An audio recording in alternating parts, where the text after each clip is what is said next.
Hello, I'm David Harper with the BBC News. Russian-backed officials have acknowledged that Ukrainian forces have made significant gains in the past 2 days in the southern Kherson region.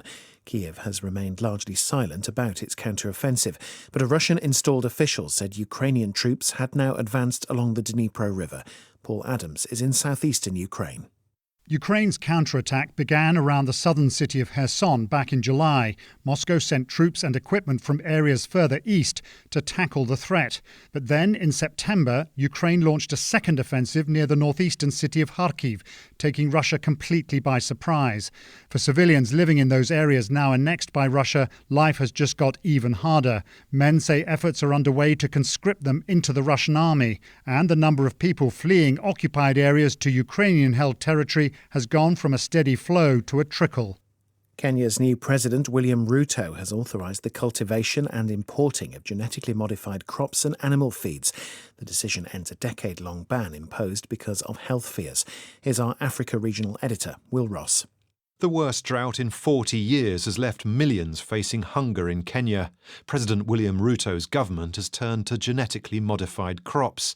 It says the country needs seeds that are resistant to droughts, pests and diseases.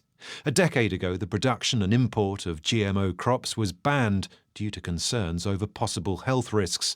It was clearly an unpopular decision with America, which is home to major producers of genetically modified seeds.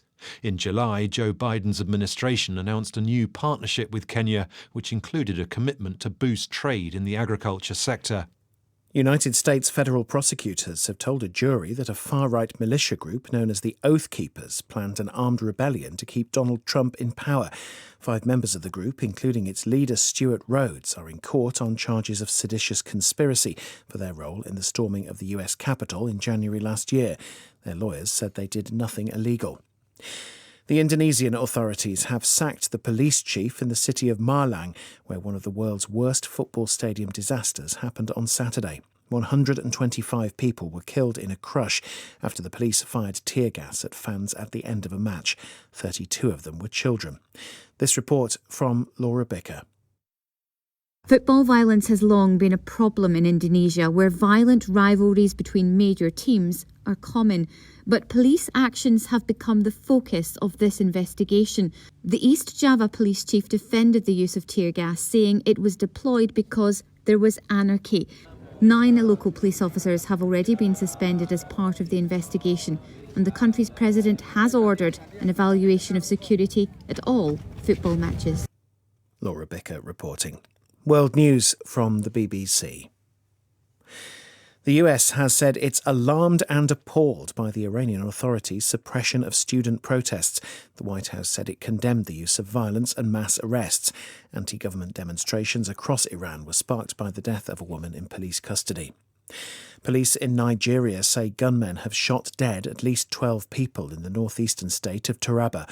Nigeria is grappling with a wave of violence by armed criminal gangs as well as Islamist insurgents.